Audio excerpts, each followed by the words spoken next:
Hello बच्चों, स्वागत है आपका मेरे चैनल भाषा जगत में। और आज हम पढ़ेंगे साहित्य सम्राट उपन्यास सम्राट प्रेमचंद जी की कहानी नादान दोस्त। तो चलिए शुरू करें।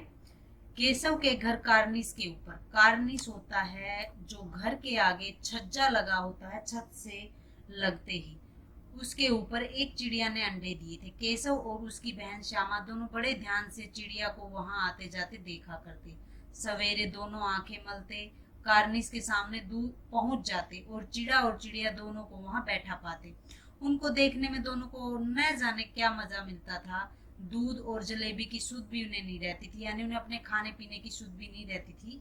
दोनों के दिल में तरह तरह के सवाल उठते। अंडे कितने बड़े होंगे, किस रंग के होंगे, कितने होंगे, क्या खाते होंगे, उनमें से बच्चे किस तरह निकल आएंगे, बच्चों के पर कैसे निकलेंगे, पर होता है पंख, घोंसला कैसा है। लेकिन इन बातों का जवाब देने वाला कोई नहीं। न अम्मी अम्मा को घर के काम धंधों से फुर्सत थी, न बाबूजी को पढ़ने लिखने से। दोनों बच्चे आपस में सवाल जवाब करते अपने दिल को तसल्ली दे दिया करते थे। तसल्ली का मतलब होता है सांत्वना देना, अपने आप को भी भरोसा देना, या थोड़ा कि हाँ हमें मालूम है। तो यहाँ पर वो कह रही हैं कि जो प्रेमचंद जी कह रहे हैं कि श्यामा और केशव जो दो भाई बहन थे, उनके घर के छज्जे पर या उनके घर के बाहर जो सेल्फ लगी हुई थी, उसके ऊपर एक चिड़िया ने अंडे दे दिए। लेकिन बच्चों के मन में इतनी उत्सुकता थी कि उन्हें हर वक्त उसी चीज का ध्यान रहता था, यहाँ तक कि अपने खाने पीने का भी ध्यान नहीं रहता था। और लेकिन उनके जवाबों का, यानी उनको ये चीज बताने वाला कोई भी नहीं था कि वो जो जानना चाहते थे वो बताने वाला उन्हें कोई भी नहीं था। इसलिए बच्चे आपस में एक दूसरे से सवाल पूछते, उसका जवाब देते और एक दूसरे को तसल्ली दे दिया करते थे कि हाँ हमें सब कुछ मालूम है। श्यामा कहती, क्यों भैया, बच्चे निकलकर फुर से उड़ जाएंगे। केशव विद्वानों जैसे गर्व से कहता, विद्वान मतलब जो सब कुछ जानता है, जैसे गर्व से कहता, नहीं री पगली, पहले पर निकलेंगे, बगैर परों के बेचारे कैसे उड़ेंगे। वो कहता कि नहीं पागल, पहले पंख निकलते हैं बच्चे के और फिर उसके बाद ही उड़ेंगे, बिना पंख के कैसे निकलेंगे। श्यामा बच्चों को श्यामा फिर पूछती अपने भाई से कि बच्चों को क्या खिलाएगी बेचारी। केशव इस पेचीदा सवाल का कुछ भी जवाब नहीं दे सकता था। पेचीदा मतलब मुश्किल सवाल का। इस तरह 3-4 दिन गुजर गए। दोनों बच्चों की जिज्ञासा दिन दिन बढ़ती जाती थी। अंडों को देखने के लिए वे अधीर हो उठते थे। अधीर का मतलब होता है व्याकुल, बेचैन हो उठते थे। उन्होंने अनुमान लगाया कि अब जरूर बच्चे निकल आए होंगे। बच्चों के चारे का सवाल अब उनके सामने आ खड़ा हुआ। चारा मतलब बच्चों के खाने पीने का सवाल, कि बच्चे क्या खाए पिएंगे। वो मतलब इस चीज को लेके बहुत बेचैन हो गए थे कि दिन बढ़ते जा रहे, इसलिए अभी बच्चे पैदा होंगे तो बच्चे क्या खाएंगे, क्योंकि चिड़िया तो बहुत छोटी सी होती है, वो क्या खिलाएगी बच्चों को। तो ये सोच के वो बहुत ही बेचैन हो जाते थे। चिड़िया बेचारी इतना दाना कहाँ पाएगी कि सारे बच्चों का पेट भरे। गरीब बच्चे भूखे मारे चूचू करके मर जाएंगे। इस मुसीबत का अंदाजा करके दोनों घबरा उठे। दोनों ने फैसला किया कि कार्निश पर थोड़ा सा दाना रख दिया जाएगा। श्यामा खुश होकर बोली, तब तो चिड़िया को चारे के लिए नहीं उड़कर जाना पड़ेगा। तो दोनों बच्चे अपने आप से ही आइडिया लगाते हैं कि हम बच्चों को जो चिड़िया के लिए वहां पे दाना पानी रख देंगे, तो फिर चिड़िया को बस अपने बच्चों के पास ही देखभाल के लिए रहना पड़ेगा, उसको कहीं दूर जाना नहीं पड़ेगा, इसलिए चिंता की जरूरत नहीं है। केशव कहता है कि नहीं, तब क्यों जाएगी। मतलब जब श्यामा कहती है कि उसको अब तो कहीं जाना नहीं पड़ेगा, तो वो बोलता है कि हाँ अब क्यों जाएगी वो। श्यामा, क्यों भैया, बच्चों को धूप न लगती होगी। केशव का ध्यान इस तकलीफ की तरफ न गया था। बोला, जरूर तकलीफ हो रही होगी, बेचारे प्यास के मारे तड़पते होंगे, ऊपर छाया भी तो कोई नहीं। बच्चों को लग रहा था कि अंडों से बच्चे निकल आए हैं और बच्चे निकलने के बाद जो इतनी धूप होती है, धूप में बच्चे मर जाएंगे या उन्हें बहुत ज्यादा तकलीफ हो रही होगी और ऊपर बहुत तड़पते होंगे, क्योंकि उसके ऊपर कोई छाया नहीं थी। आखिर यही फैसला हुआ कि घोंसले के ऊपर कपड़े की छत बना देनी चाहिए। पानी की प्याली और थोड़े से चावल रख देने का प्रस्ताव भी स्वीकृत हो गया। प्रस्ताव स्वीकृत होने का मतलब कि ये फैसला लिया गया कि अब उनके ऊपर छाया की जाएगी और उनके लिए दाना पानी रखा जाएगा। दोनों बच्चे बड़े चाव से काम करने लगे। श्यामा माँ की आंख बचाकर मटके से चावल निकाल आए। आंख बचाना होता है बच्चों, मुहावरा होता है, इसका मतलब होता है कि चोरी छिपे, यानी किसी से चोरी छिपे कोई काम करना। केशव ने पत्थर की प्याली का तेल चुपके से जमीन पर गिरा दिया और उसे खूब साफ करके उसमें पानी भर दिया। पत्थर की प्याली यहाँ पर है, दिया होता है जो मिट्टी के या पत्थर के छोटे छोटे दिए होते हैं, उनमें जो तेल था वो उसने केशव ने गिरा दिया और उसको साफ करके अच्छे से मांज के रगड़ के साफ करके उसमें पानी भर दिया। अब चांदनी के लिए कपड़ा कहाँ से लाएं, फिर ऊपर बगैर छड़ियों के कहाँ ठहरेगा कैसे, और छड़ियां खड़ी होंगी कैसे। चांदनी का अर्थ है यहाँ पर छाया करने के लिए उनके ऊपर से कपड़ा डालना पड़ेगा तभी छाया होगी, और कपड़ा मिल भी जाए तो उसको खड़ा करने के लिए लकड़ियां छड़ियों की जरूरत होगी, तो वो कहाँ से आएंगी। केशव बड़ी देर तक इसी उधेड़बुन में रहा कि उसके मन में ये चीज चलती रही कि क्या करूं क्या ना करूं। आखिरकार अपने उसने यह मुश्किल भी हल कर दी। श्यामा से बोला, जाकर कूड़ा फेंकने वाली टोकरी उठा लाओ, अम्मा जी को मत दिखाना। यानी जब वो इतनी देर से उधेड़बुन में लगा हुआ था, यानी वो व्याकुल था, चिंता में था, तो उसके मन में आइडिया आया कि हाँ कपड़ा तो नहीं अटकेगा, लेकिन कूड़ा फेंकने वाली जो टोकरी थी उसमें जालियां भी होती हैं और उसमें थोड़ा बड़ी होती है, तो उसको उठा के लाने के लिए उसने श्यामा को बोला और कहा कि मम्मी को मत बताना। श्यामा, वह तो बीच से फटी हुई है, उसमें से धूप न जाएगी। केशव ने झुंझला कर कहा, तू टोकरी तो ला, मैं उसका सुराख बंद करने का कोई हिकमत निकाल लूंगा। झुंझला कर यानी गुस्से में, और सुराख है उसके बीच में जो छेद हो रखा था, और हिकमत का मतलब है कि आइडिया निकाल लूंगा कोई ना कोई। तो जब श्यामा ने कहा कि वो तो बीच से फटी हुई, उसमें छाया कैसे आएगी, उससे उसमें तो धूप आ जाएगी। तो केशव ने गुस्से में आकर कहा कि तू उस टोकरी को तो लेके आ, मैं उसके बीच का जो सुराख है छेद है वो बंद करने का कोई ना कोई आइडिया तो निकालूंगा ही। तो इस तरह दोनों बहन भाई क्या है, अब उन अंडों के लिए छाया करने में जुड़ जाते हैं। श्यामा दौड़कर टोकरी उठा लाई। केशव ने उसके सुराख में थोड़ा सा कागज ठूस दिया और तब टोकरी को एक टहनी से टिकाकर बोला, देख ऐसे ही घोंसले पर उसकी आड़ कर दूंगा, तब कैसे धूप आएगी। श्यामा ने दिल में सोचा, भैया कितने चालाक हैं, यानी भैया केशव, यू सो क्लेवर। गर्मी के दिन थे, बाबूजी दफ्तर गए हुए थे। अम्मा दोनों कमरों को माफ कीजिएगा, अम्मा दोनों बच्चों को कमरे में सुलाकर खुद सो गई थी। लेकिन बच्चों की आंखों में आज नींद ही नहीं थी, क्योंकि उन्हें तो अंडों की चिंता थी। अम्मा जी को बहलाने के लिए दोनों दम रोके आंखें बंद किए मौके का इंतजार कर रहे थे। जो ही मालूम हुआ कि अम्मा जी अच्छी तरह से सो गई, दोनों चुपके से उठे और बहुत धीरे से दरवाजे की सिटकनी खोलकर बाहर निकल गई। अंडों की हिफाजत की तैयारियां होने लगी। हिफाजत होती है यानी उनकी सुरक्षा की तैयारियां होने लगी। केशव कमरे से एक स्टूल उठा ला, लेकिन जब उससे काम न चला तो नहाने की चौकी लाकर स्टूल के नीचे रख दी और डरते डरते स्टूल पर चढ़ गया। यानी गर्मियों के दिन थे, तो उनकी अम्मा ने सोचा कि बच्चे दोपहर को बाहर घूमेंगे, तो अम्मा खुद भी सो गई और बच्चों को भी सुला लिया। लेकिन बच्चों को तो क्या अंडों की चिंता थी, इसलिए उन्होंने बस ऐसे नाटक किया कि जैसे वो सो रहे, अपनी आंखें बंद की, एकदम से चुपचाप से पड़े रहे। और जैसे उन्हें पता चला कि मम्मी तो सो गई है, तो उन्होंने दरवाजा खोला और वहां से निकल गए। और किसकी तैयारी करने में, अंडों की हिफाजत यानी अंडों की सुरक्षा करने की तैयारी में वहां से निकल गए। उन्होंने स्टूल उठाया और स्टूल छोटा पड़ा, तो उसके नीचे जो बाथरूम में बैठ के नहाने की चौकी होती है उसको उठा के उसके नीचे रख दिया। श्यामा दोनों हाथों से स्टूल पकड़े हुए थी। स्टूल चारों टांगे बराबर न होने के कारण जिस तरफ ज्यादा दबाव पड़ता था जरा सा हिल जाता था। उस वक्त केशव को कितनी तकलीफ उठानी पड़ती थी यह उसी का दिल जानता था। दोनों हाथों से कार्निश पकड़ लेता और श्यामा को दबी आवाज में झाड़ता, अच्छी तरह पकड़। मतलब वो क्या था कि अच्छी तरह से वो चौकी और स्टूल नहीं लग पाए थे, इसलिए जहां भी उसको केशव का थोड़ा सा वजन उसके ऊपर पड़ता तो वो हिल जाती थी। लेकिन केशव डर जाता था और वह श्यामा को डांटता था इस बात के लिए कि तुम इसको अच्छी तरह से नहीं पकड़ रही हो, वरना उतर कर बहुत मारूंगा। यानी या तो इसको अच्छे से पकड़ लेनी, तो मैं उतरा ना तो तेरी खूब पिटाई करूंगा। मगर बेचारी श्यामा का दिल तो ऊपर कार्निश पर था, बार बार उसका ध्यान उधर चला जाता और हाथ ढीले पड़ जाते। लेकिन श्यामा को इस चीज की डर नहीं था कि भैया मारेंगे, बस उसका ध्यान ये था कि मैं भी एक बार ऊपर जाके अंडे देख लूं। यानी उसका ध्यान बस वहीं पे था, और इस वजह से उसका ध्यान वहां पे जाते ही और वो ढीला छूट जाता था। केशव ने जो ही कार्निश पर हाथ रखा, दोनों चिड़िया उड़ गई। केशव ने देखा कार्निश पर थोड़े तिनके बिछे हुए हैं और उन पर 3 अंडे पड़े हुए हैं।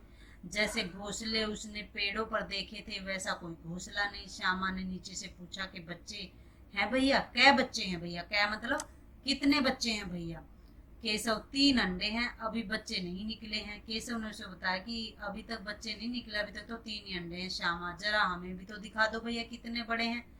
केशव दिखा दूंगा, पहले जरा चिथड़े ले आओ, नीचे बिछा दूं, बेचारे अंडे तिनकों पर पड़े हैं।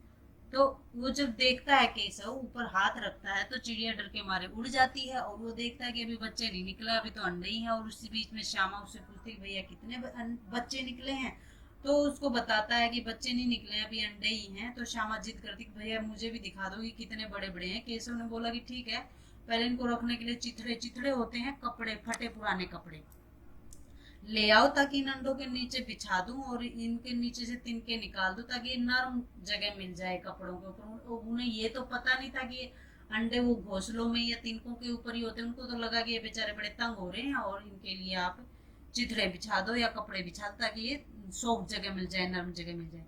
श्यामा दौड़कर अपनी पुरानी धोती फाड़ कर एक टुकड़ा ले आई। केशव ने झुककर कपड़ा ले लिया, उसकी कई तरह तह करके और उसने एक गद्दी बनाई। तय का मतलब होता है एक दूसरे के ऊपर फोल्ड कर देना बार बार।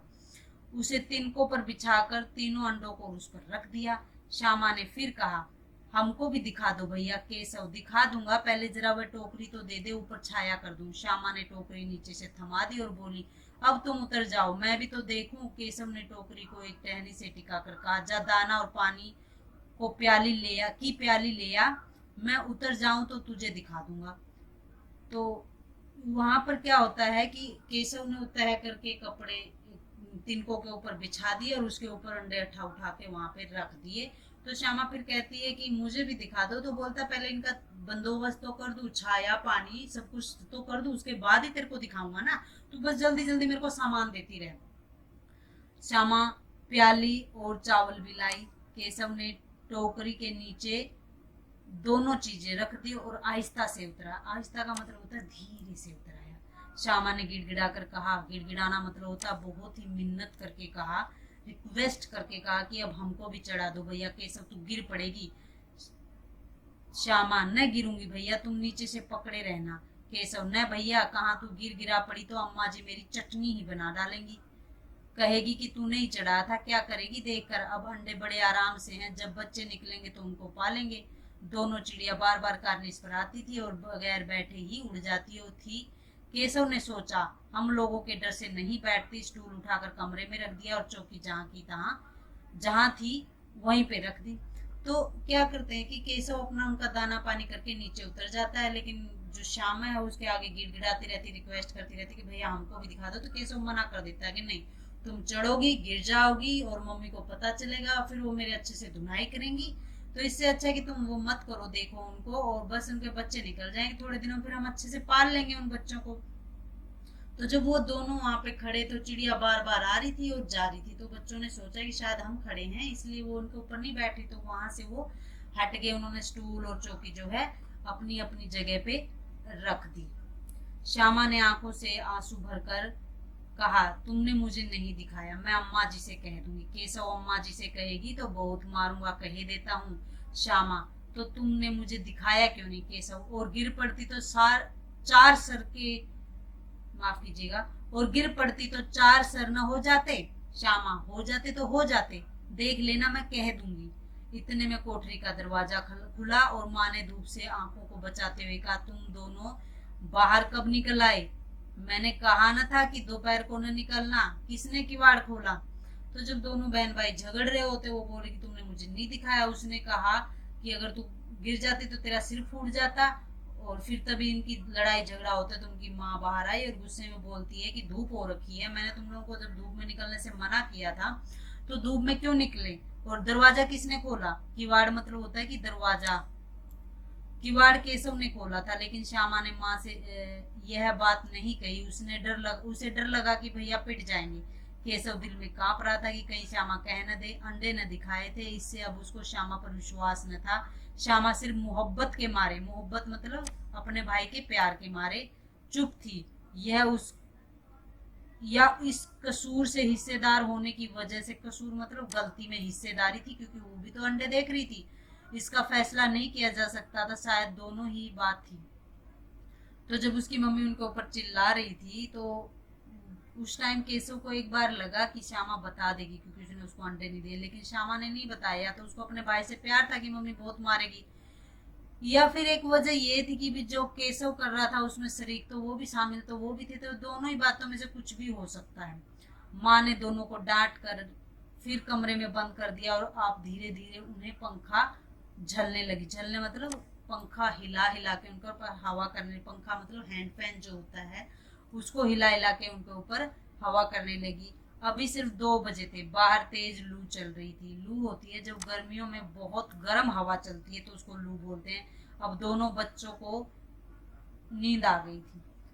4 बजे यकायक, यकायक मतलब अचानक श्यामा की नींद खुली। किवाड़ खुले हुए थे। वह दौड़ी हुई कार्निस के पास आई और ऊपर की तरफ ताकने लगी। ताकना मतलब देखने लगी। टोकरी का पता न चल था। संयोग से उसकी नजर नीचे गई। वह उल्टे पांव दौड़ती कमरे से में जाकर जोर से बोली, भैया अंडे तो नीचे पड़े हैं, बच्चे उड़ गए हैं। केशव घबरा कर उठा और दौड़ा हुआ बाहर आया तो क्या देखता है कि तीनों अंडे नीचे टूटे पड़े हैं और उसे कोई चूने की सी चीज बाहर निकल आई है। पानी की प्याली भी एक तरफ टूटी पड़ी है। तो जब उनको माँ सुला देती है तो थोड़ी देर के बाद 4 बजे उनको अचानक से श्यामा को नींद खुल जाती है और वो दरवाजा खोलकर कार्निस की तरफ जाती है और देखना चाहती है कि भाई अंडे कैसे हैं।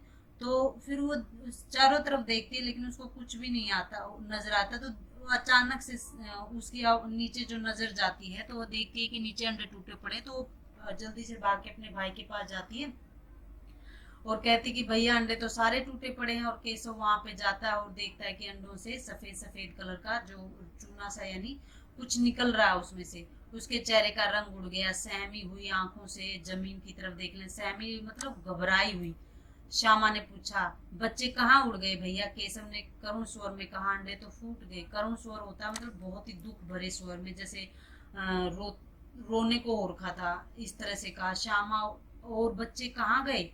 केशव, तेरे सर में देखती नहीं कि अंडों में से उजला उजला पानी निकल रहा? उजला उजला मतलब सफेद सफेद सा पानी निकल रहा। वही तो 2-4 दिनों में बच्चे बन जाते।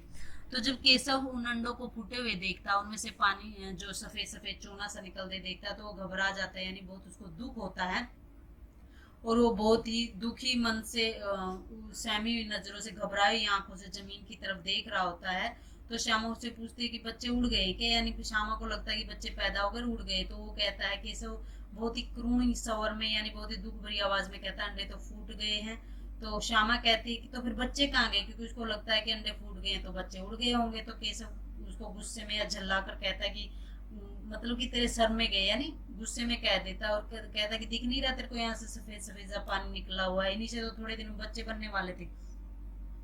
माँ ने सोटी हाथ में लिए हुए पूछा, तुम दोनों वहां धूप में क्या कर रहे हो? श्यामा ने कहा, अम्मा जी चिड़िया के अंडे फूट पड़े हैं। माँ ने आकर टूटे हुए अंडों को देखा और गुस्से से बोली, तुम लोगों ने अंडों को छुआ था? तो तभी मम्मी आ जाती है बाहर। वो उनसे पूछती है कि तुम लोग यहाँ पे क्या कर रहे हो? धूप है अभी भी। तो दोनों बच्चे दुखी हुए हैं और वो बोलते हैं कि मम्मी, श्यामा बोलती है कि मम्मी देखो अंडे तो फूट गए हैं। फिर मम्मी को पता चल जाता है कि इन्होंने कुछ गड़बड़ की। तो मम्मी कहती है कि तुम दोनों ने अंडों को छुआ था ना? अब तो श्यामा को भैया पर भी जरा भी तरस नहीं आ रहा था, मतलब उसको दया नहीं आ रही थी। तरस का मतलब होता है दया नहीं आ रही थी, क्योंकि उसको लग रहा था कि उसके भाई के कारण ही अंडे फूटे हैं। उसी ने शायद अंडों को इस तरह रख दिया है कि वे नीचे गिर पड़े हैं। इसकी उसे सजा मिलनी चाहिए। बोली, इन्होंने अंडों को छेड़ा था अम्मा जी। तो श्यामा को क्या लगता है कि उसकी भाई की गलती की वजह से अंडे नीचे गिर के टूट गए। तो वो अपनी मम्मी को बता देती कि इसी ने छेड़ा था। माँ ने केशव से पूछा, क्यों रे? मम्मी ने पूछा, क्या ये सच बोल रही है? केशव से पूछा था। केशव भीगी बिल्ली बना खड़ा रहा। माँ, तू वहां पहुंचा कैसे? तो केस भीगी बिल्ली होता है, भीगी बिल्ली बनना होता है मुहावरा, जिसका मतलब होता है कि डर डर जाना, डर के मारे कुछ भी बोल न पाना। तो जब मम्मी केशव से पूछती है कि क्या तूने ऐसा किया है, तो वो क्या डरा सहमा खड़ा रहता, कुछ बोलता नहीं। श्यामा चौकी पूछती है कि उसकी मम्मी, तू वहां पे पहुंचा कैसे? मतलब तूने अंडों को हाथ कैसे लगा? तो श्यामा बोलती कि चौकी पर स्टूल रखकर चढ़े अम्मा जी। केशव, तू स्टूल थामे नहीं खड़ी थी? श्यामा, तुम्ही ने तो कहा था। माँ, तू इतना बड़ा हुआ, तुझे अभी इतना भी नहीं मालूम कि छूने से चिड़िया के अंडे गंदे हो जाते हैं और चिड़िया फिर उन्हें नहीं सेती? सेने का मतलब होता है कि जब कोई पक्षी अंडे देता तो उसके ऊपर बैठ के उनको गर्म रखने की कोशिश करता ताकि जल्दी से जल्दी बच्चे उनसे निकल आए। तो जब अम्मा उसे गुस्से से पूछती कि वहां से कैसे चढ़ा, तो श्यामा उसकी पोल खोलने लग जाती। बोलती कि स्टूल के ऊपर चढ़, मतलब चौकी के ऊपर स्टूल रख के उसके ऊपर चढ़ा। तो फिर दोनों एक दूसरे की, केशव को लगता है कि तेरे को फंसा रही है तो तू भी इसकी पोल खोल दे। तो केशव क्या करता है, वो बोलता है कि अच्छा तो स्टूल भी तो तू ही पकड़े खड़ी थी ना। तो श्यामा बोलती कि तुमने ही कहा था, मैं अपनी मर्जी से थोड़े खड़ी थी। तो उनकी बातें सुनकर माँ बोलती है कि तुम इतने बड़े हो गए कि तुम्हें अभी तक ये नहीं पता कि जब बच्चा अंडों को छेड़ा जाता है तो वो गंदे हो जाते हैं, यानी उसमें दूसरी स्मेल आ जाती है। चिड़िया फिर उसको गंदा मान लेती है और उसको फिर सेती नहीं है। श्यामा ने डरते डरते पूछा, तो क्या चिड़िया ने अंडे गिरा दिए अम्मा जी? माँ, और क्या करती? केशव के सिर इसका पाप पड़ेगा। हाय हाय, तीन जाने ली दुष्ट ने। केशव रोनी सूरत बनाकर बोला, मैंने तो सिर्फ अंडों को गद्दी पर रख दिया था अम्मा जी। माँ को हंसी आ गई, मगर केशव को कई दिनों तक अपनी गलती का अफसोस होता रहा, यानी अफसोस होने का मतलब उसको बुरा लगता रहा इस चीज का। अंडों की हिफाजत, हिफाजत मतलब सुरक्षा करने के जोग में उसने उसका सत्यानाश कर दिया। अंडों की सुरक्षा करने के चक्कर में उसने उनका सत्यानाश कर दिया, मतलब उनको बर्बाद कर दिया। इसे याद कर वह कभी कभी रो पड़ता था। दोनों चिड़िया वहां फिर न दिखाई दी। तो जब वो एक दूसरे की पोल खोल चुके थे तो मम्मी ने उनको कहा कि अब ये अंडे टूट चुके हैं, तो इसलिए इसका पाप, यानी तुमने पाप किया केशव का, तो ये तुम्हारे ही सर जाएगा। पाप मतलब तुमने किया है। तो ये जो सारी बातें होती हैं कि मम्मी को तो उनकी नादानी पे हंसी आ गई, क्योंकि बहुत छोटे बच्चे थे और वो नादान थे, उनको खुद कुछ समझ नहीं थी। लेकिन केशव को ये बात बहुत बुरी लगी कि उसकी वजह से चिड़िया के अंडे टूट गए। और ये सोच सोच कर वो कभी कभी रोने लगता था कि मैं तो उनकी सुरक्षा करना चाहता, लेकिन सुरक्षा करने के चक्कर में मैंने उनको बर्बाद कर दिया। और उसके बाद वो चिड़िया वहां पर कभी भी नजर नहीं आई। तो ठीक है, इसके राइटर मैंने आपको पहले ही बताया था, है प्रेमचंद जी।